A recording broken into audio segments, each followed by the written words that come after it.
Hello, and welcome back to The Lemonade War by Jacqueline Davies. Last we left Evan and Jessie. Evan had started a lemonade stand without Jessie. Normally, they're great friends, they're brother and sister, and they usually get along, but not lately. So Evan started his lemonade stand with his friendish person, Scott, and he's made some money, although he's having trouble figuring out exactly how much. And now has discovered that Jessie has met with someone else from school, Megan, and they have started their own lemonade stand. And last we left Evan, he saw Jessie waving money at him, in his words, as if to say, "Look how much we've made selling lemonade. I bet you can't beat that." That's where we left Evan, and we'll pick up with Jessie in Chapter 4, Partnership. A partnership would be two or more people pooling their money, skills, and resources to run a business, agreeing to share the profits and losses of that business. Jessie had been waiting for this moment, the moment when Evan would see their lemonade stand, see the wonderful decorations they had made, see the crowds of people waiting in line, see Megan Moriarty standing by her side. He would see it all and be so impressed. He would think to himself, "Wow, Jessie is one cool kid. She sure knows how to run a lemonade stand right." And then he'd jog over and say, "Hey, can I help out?" And Jessie would say, "Sure, we were hoping you'd come over." And it would be like old times. Why hadn't it worked out like that? With one part of her brain, Jessie continued to take money from customers and make change. That was the part of her brain that worked just fine. With the other part of her brain, Jessie went over what had happened with Evan. That was the part of her brain that tended to run in circles. She and Megan were selling lemonade. Business had been good. Then Mrs. Polly, a neighborhood mom, walked up. She had had a bunch of kids in her backyard running through the sprinkler, and now they wanted 12 cups of lemonade. 12! It was the biggest sale of the day. Megan got cracking pouring the lemonade, and Jessie took the 6 singles that Mrs. Polly handed her. All the kids from Mrs. Polly's backyard were chanting, "Lemonade! Lemonade! Lemonade!"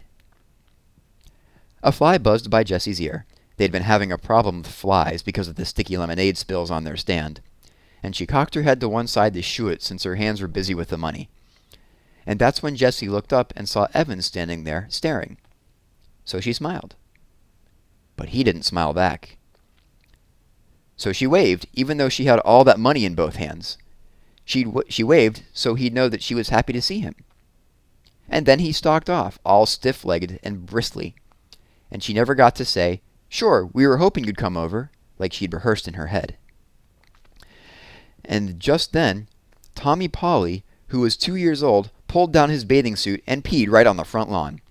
And Megan laughed so loud, Jessie was sure you could hear it all over the neighborhood. That's what had happened. That's exactly what had happened. But Jessie knew that something else entirely had happened, and she didn't get it. The way she didn't get a lot of things about people. All she knew was that the sight of Evan walking away from her for the second time that day, made her feel so sad and alone that she just wanted to run home to her room and curl up on her bed with Charlotte's Web. "Hey, Madam Cash Register," said Megan, nudging her. "You're falling behind. Ring 3 for this lady and 1 for this kid here." Jessie turned away from the retreating figure of Evan. "That's $1.50, she said to the woman standing in front of her. She took the $5 bill the woman was holding out and made change from her lockbox, focusing all her energy on the part of her brain that worked just fine.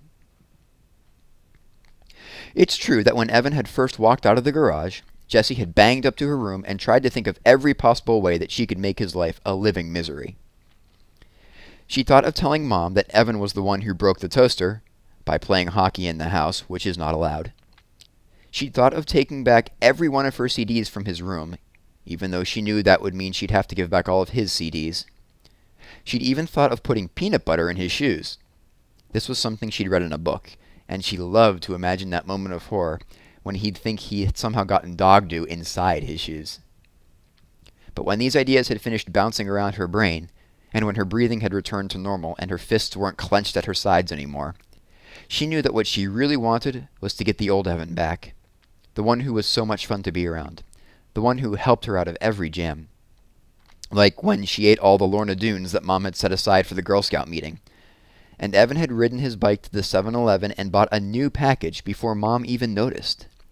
Or when she accidentally, well, not accidentally, but how was she supposed to know, picked the red flowers in Grandma's garden that were a hybrid experiment.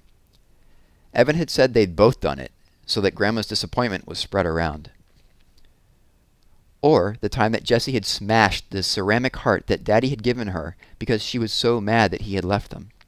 And then, when she had cried about her broken heart, Evan had glued every single last piece back together again. She wanted back the Evan who was her best friend. But Evan didn't want her because he thought she was a baby and she was going to embarrass him in Mrs. Overton's class. So she had to prove to him that she was a big kid. Then she could keep up with the crowd. Then she could fit in, even with his 4th grade class. I'll show him I can sell lemonade too, just as good as him and Scott. I won't embarrass him. So Jessie got down to business. She knew she needed a partner. From past experience, she had learned that having a lemonade stand alone wasn't considered cool. It was considered pathetic. And her partner would have to be a 4th grade girl because that's what this was all about, showing she could fit in with the 4th graders. So the question was, who? It had to be a girl who lived in the neighborhood or at least close enough to bike to her house. And it had to be someone that Jessie had talked to at least once. No way could she call up a girl she'd never even talked to. And it had to be someone who seemed nice. This last part was a problem because Jessie knew that she often thought people were nice, and then they turned out to be not so nice. Case in point, those 2nd grade girls. So Jessie decided it had to be someone who Evan thought was nice. Evan knew about these things. He was the one who had explained, with his big arm around her shoulder, "Jessie, those girls are making fun of you. They are not nice." When Jessie thought about all these different requirements, there was only one obvious answer: Megan Moriarty. She lived less than 3 blocks down the street. Jessie had said hi to her a few times while biking in the neighborhood. And Evan must have thought she was nice, because Jessie had found a piece of paper in his trash with Megan's name written all over it. Why would he cover a page in her name if he didn't think she was a nice person? Jessie went to the kitchen and climbed onto a stool so that she could reach the cabinet over the stove. She took down the school phone book and looked through the listings for both of last year's 3rd grade classes. No Megan Moriarty. Duh, Jessie remembered. She'd moved in halfway through the school year. With a sinking heart, Jessie checked the town phone book. No Moriarty family listed on Damon Road. "Okay," said Jessie, slapping the phone book shut and putting it back in the cabinet over the stove. "Time for Plan B." Jessie went to the hall closet and got out her backpack, which had been hanging there, empty, since the last day of school. Inside, she put 3 cans of frozen lemonade from the freezer and her lockbox full of change. She put the $10 bill, still paperclipped to last year's birthday card from her grandmother, in her top desk drawer. Then she went to the garage, strapped on her helmet, and rode off on her bike. As she left the driveway, she could see Evan and Scott's lemonade stand on the corner, but she was careful not to make eye contact. She didn't want to talk to Evan until she was ready to, ta-da, impress him. Her heart leaped when she imagined him ditching Scott to be with her. Megan's house was so close that Jessie got there in less than 30 seconds. And less than 30 seconds wasn't nearly long enough for her to plan what she was going to say. So she rode back and forth in front of the house about 15 times, trying to pick up the right words. "What are you doing?" a voice shouted from the upstairs window. Jessie slammed on her foot brakes and looked up. Megan was staring down at her. She looked huge. Her voice did not sound nice. "Riding my bike?" said Jessie. "But why are you riding it back and forth?" asked Megan impatiently. "In front of my house." "I don't know," said Jessie. "You want to play?" "Who are you?" asked Megan. "Jessie," said Jessie, pointing down the street toward her house. "Evan's little sister?" asked Megan. Jessie felt like a deflating balloon. "Yeah." "Oh," said Megan. "I couldn't tell 'cause of the helmet." Jessie took her helmet off. "So you wanna?" she asked. There was a long pause. "Where's Evan?" asked Megan. "He's out, somewhere with a friend," said Jessie. "Oh," said Megan. Jessie looked down at the ground. People tell you things, Evan had told her once, with their hands and their faces and the way they stand. It's not just what they say. You gotta pay attention, Jess.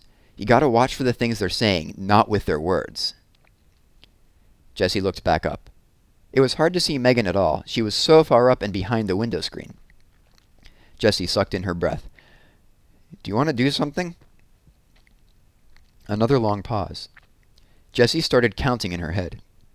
1 1,000, 2 1,000, 3 1,000, 4 1,000, 5 1,000, 6 1,000. Sure, said Megan. Then her head disappeared from the window. A minute later, Megan was at the front door. Hey, she said, opening the screen. Jessie raised her hand in something that was halfway between a wave and a salute as she walked in. Her sweaty bangs stuck to her forehead where the helmet had mashed them down. She was so nervous about saying something stupid, she didn't say anything at all. Megan leaned against the banister of the stairs and crossed her arms. So, said Jessie. She stared at Megan, who was fiddling with the 7 or 8 band bracelets on her arm. Jessie counted 2 Livestrongs, 1 Red Sox World Champs, 1 March of Dimes, and 1 Race for the Cure. What's that one? She asked, pointing to a band bracelet with tiger stripes. Megan stretched it off her wrist and gave it to Jessie. It's for the Animal Rescue League. My mom gave them some money, so they gave us this, and a bumper sticker. I've got 22 band bracelets. Cool, said Jessie, handing the bracelet back. Megan flipped it back on. She continued to play with the bracelets on her arm, running them up and down, up and down. So, what do you want to do? Asked Megan. I don't know, said Jessie. I don't know. Let me think. We could have a lemonade stand. Said Megan, sounding bored. Oh, it'll be fun. Come on, said Jessie. We don't have any lemonade, said Megan. I've got 3 cans, said Jessie. She slipped the backpack off her back and dumped out the 3 cans of frozen lemonade. Her lockbox came rattling out, too. What's that? Asked Megan. My lockbox, said Jessie. We can use it to make change. She felt her face getting red. Maybe 4th graders weren't supposed to have lockboxes? How much money have you got? Asked Megan. You mean in change or altogether? Said Jessie. Megan pointed at the lockbox. How much is in there? $4.42, 14 quarters, 5 dimes, 3 nickels, and 27 pennies. Jessie didn't say anything about the $10 she'd left at home. Both of Megan's eyebrows shot up. Exactly? She said. What do those eyebrows mean? Jessie wondered in a panic. Why was Megan smiling at her? Jessie, those girls are making fun of you. They are not nice, she heard Evan in her head. Jessie didn't say anything. She had a sick feeling in her stomach that this was going to turn out badly. Megan straightened up. Wow, you're rich, she said. Want to go to the 7-Eleven? We could get Slurpees. But, Jessie pointed to the cans of lemonade on the carpeted hallway floor. The frost on them was already starting to sweat off. We could do the lemonade stand later, said Megan. Maybe. Jessie thought of Scott and Evan, racking up sales 2 blocks down. How was she going to prove herself to Evan if she couldn't even get Megan to have a stand? How about the lemonade stand first, Jessie said, and then Slurpees with our earnings. I bet we'd even have enough for chips and gum. You think? Said Megan. I know, said Jessie. Look, she held up a can of lemonade. It says right on the can, yields 64 ounces. So we get 8 cups from each can and sell each cup for $1. So that's $4. And then there's 3 cans. So that's $12 altogether, right? The numbers flashed in Jessie's brain so fast she didn't even need to think about what she was multiplying and dividing and adding. It just made sense to her. Hey, how old are you? Megan asked, looking at her sideways. 8, said Jessie, but I'll be 9 next month. Megan shook her head. That math doesn't sound right. No way we can make $12 from just 3 little cans. Uh-huh, said Jessie. I'll show you. Do you have a piece of paper? Jessie started to draw pictures. She knew that other kids couldn't see numbers the way she did. They needed the pictures to make sense of the math. Look, she said, here are 3 pitchers of lemonade, because we've got 3 cans of lemonade, and each pitcher's got 64 ounces in it. Now, when we pour a cup of lemonade, we'll pour 8 ounces, because that's how much a cup holds. You don't want to pour less, Or people will say you're being a cheapskate. So each pitcher is going to give us 8 cups because 8 times 8 equals 64, right? Now, we'll sell each cup for 50 cents. That's a fair price. That means that every time we sell 2 cups, we make $1, right? Because 50 cents plus 50 cents equals $1. So look, I'll circle the cups by 2s, and that's how many dollars we'll make. Count them.